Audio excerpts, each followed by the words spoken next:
but behind closed doors, I'm a fool for your love. What's up, guys? Welcome back to the channel. So, if you watched the last video, you know that I said that I was going to take a break from Overwatch and I had to stop playing the game and that it just wasn't worth my time anymore.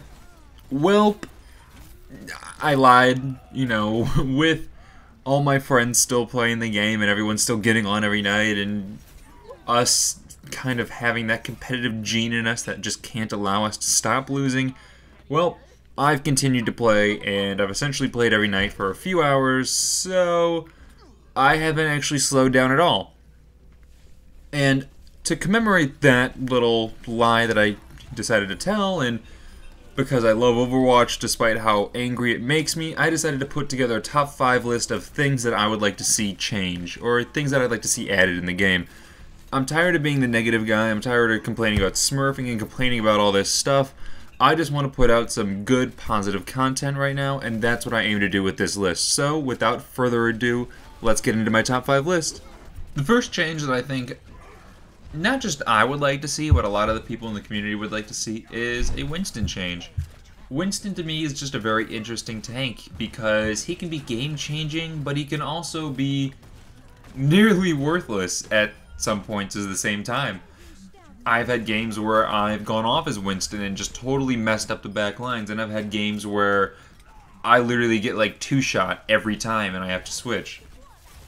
But to me, all the tanks have the ability to be effective on almost every point. Zarya, Reinhardt, Roadhog, Diva, even Orisa to an extent, but she's really new, so I don't really like to put her in the list. But all of them can be almost used in every game. You can interchange them almost immediately. But Winston seems to be the only one who seems very situational. Like, you cannot use him on some points or in some cases. His big change with the headshot hitbox decrease was a start to making him more viable. But I still think he needs a little something more. To me, Winston would be a perfect spot if he was just able to deal a little more damage. I've started playing Winston more this season, and he seems to be the only tank that struggles killing people. If I jump on a Lucio and a Mercy comes to heal him, I can't kill either of them. They just heal each other past what I can do as damage. And it seems to be that's a little ridiculous. As a Winston, your whole goal is to kill healers, is to just make their life a living hell. Jump in the back line, kill the soldier, Mercy, Lucio, kill Diana, and jump out and then redo. But if you can't even kill the thing that you're supposed to kill, what's the point of even having the tank? You know, even if I run in, and he's also the only tank that has a trouble against the other people in his class.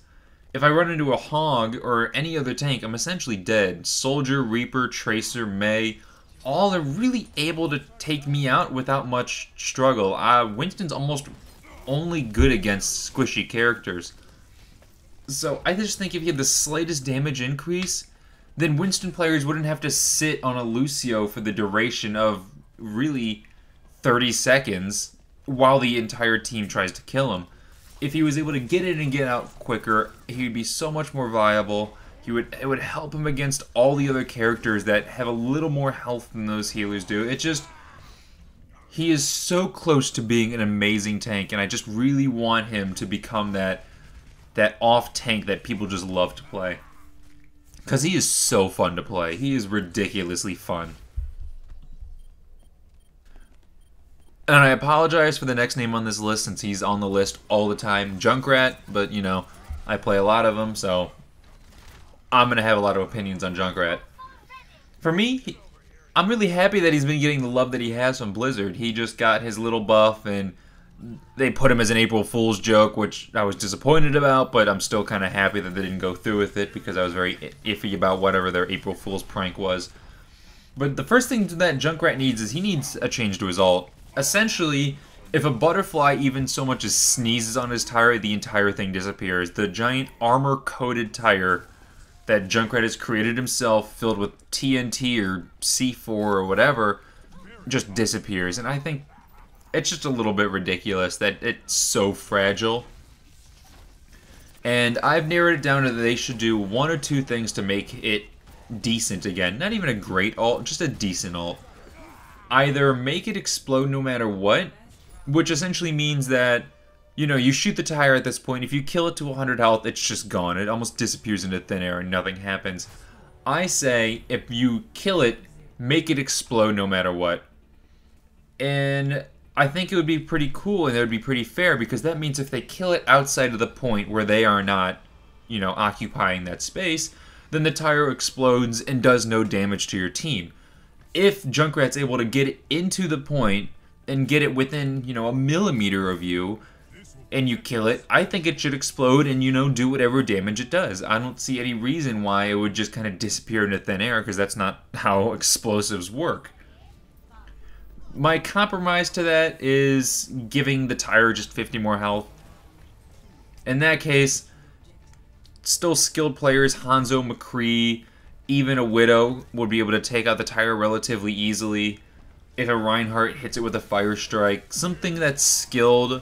If a skilled player hits it like that, fine, let it be destroyed. But if, you know, Soldier just hits it with a little bit of a clip, or Zarya, or even Lucio, I've had my tires killed by Lucio. Like, those players should not be able to take out the tire as easy as they do. Just give it 50 more health and make it a little more durable, and make it a little harder to take out. On the Junkrat side himself, I think he needs 50 more health. That would at least put him in line with the other defensive heroes, Mei, Torby, even Hanzo. Like, those players all have around 250 health. Torby and Mei have ways to heal each other. I mean, Mei basically turns invincible, and Torby gives himself 50 armor. Junkrat should at least be in line with them. Right now he has 50 more health than Tracer, and Tracer's able to move and teleport and re-heal herself by retracing. Junkrat is just very fragile right now, and I think adding 50 health would at least give him some durability when he's in these fights. Now with that big change that he can actually, you know, be in the midst of every fight. Next, everyone's favorite quick play hero, Torbjorn. To me, Torby's in a very weird place. On one hand, when he's used in the right situation, he can be extremely difficult to deal with. Put him on the first point of Hollywood and pair him with a Symmetra shield generator, and he essentially makes the entire team impenetrable. That gives Tracer almost 300 health. That puts Pharah at like 350 health. That puts all the Symmetras essentially at like 350 health. That combination makes the team so defense heavy that almost no one is going to take out that team. Yet, on the other hand, he's useless about 90% of the time. If you put him on any other situation, he's never going to be able to set up. They take the point once, you're never able to set up the turret again, and then he's just a little gnome. I think Torby needs a complete rework and that's just my personal opinion. Almost like what they did with Symmetra. She was good in some situations, but that rework made her amazing. Now, his gun is fantastic. I wouldn't change the gun in any way. His turret is fine. Maybe give it a little more damage, you know, but that's a slippery slope.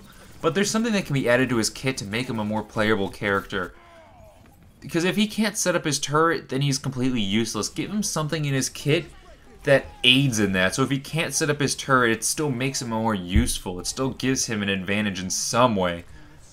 I really don't have any ideas as what this would be, but you know, if you guys have any suggestions, please leave in the comment section below, because it's a shame that one of the most fun characters to play has really no playability or feasibility in the game at this point.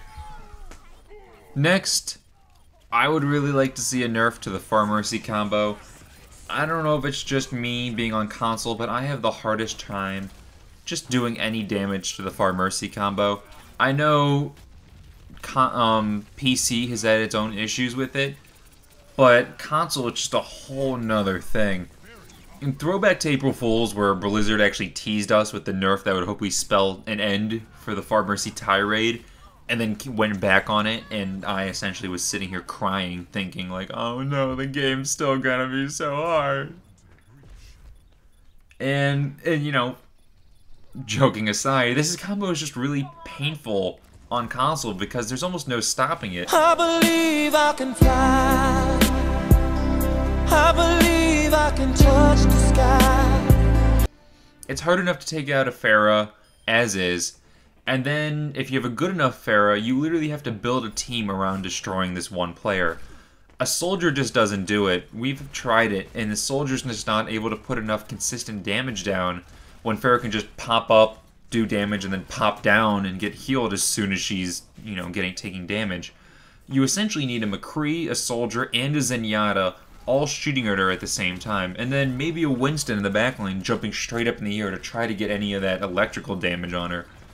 Literally anything that can reach up that high and live through the barrage that she's constantly putting you under is what you have to add. And then I've actually run into teams that have added the Mercy and the Pharah and then a Zenyatta orb to her to make her almost impenetrable. And it's a very hard thing to run into. And with people getting better and better at her, and people are starting to realize how overpowered she is, it's becoming an almost every game thing. In some of the games, depending on how good this Pharah is, you're essentially left with two options. You can either, you know, tuck your tail between your legs and quit, or you can just kind of accept that you're going to get ran on and just do your best. But it's gotten to the point where sometimes that combo can totally just run a game without, and there's just no stopping it. So in the future, I would like to see some kind of nerf to it. I don't really know what the nerf's going to be because obviously Pharah would still have to remain legitimate, and you can't take too much away from her, but you have to maybe lessen her damage a little bit. That'd be my best suggestion. Finally, the last thing that I would like to see added to Overwatch is a new competitive game mode. Now, this is completely in my opinion, and I actually came up with a potential game mode while I was just kind of thinking of things that would make Overwatch a cooler game. And that kind of game mode that I came up with, it would be this almost tug-of-war kind of game mode. So you would take the idea of fighting on a central capture point, and instead of fighting on the capture point, you turn that into a payload. And this is a payload that goes both ways. So, to give an example, you rush into the fight, your team wipes the other team, and you get a team kill. Your team then stands on that payload, and it slowly starts moving toward the enemy base. Then they come back, they're 6-stack again, you fight it out again, you win again, and it keeps moving. So, by the end of that, you've reached about 25 meters in your two fights, and it's moving toward the enemy base. Then they finally come back and they wipe you with two ults. They get on the payload, and then it starts going negatively back to your base. And then you kind of fight it out in almost like this tug-of-war fashion that the team at the end of it, whoever's pushed it farther into the other team's base is winning. But it just adds a different kind of look to it. It adds a different kind of feel to the game. Instead of just constantly pushing the payload from one end to the other, or fighting in the central capture point, or fighting to capture those 2-point capture point maps, it just adds another, it adds another level to the game. It adds another group strategy. It adds a new way to kind of mix comps up. It just gives something else to the game, and it gives us more choices to play. To give Overwatch credit where credit is due, for only having real 3 competitive game mode choices, the playability in Overwatch is amazing. Most games that are this big need 6 times that to hold in just the gamer's interest. If you think of Call of Duty, if you think of Battlefield, if you think of Halo, their online playlists are extremely extensive, and they have a few game modes that are usually very competitive based, but they have so many game modes that you can play, and Overwatch, even out of competitive, really doesn't. So the fact that people are still so interested in Overwatch is quite incredible in my mind.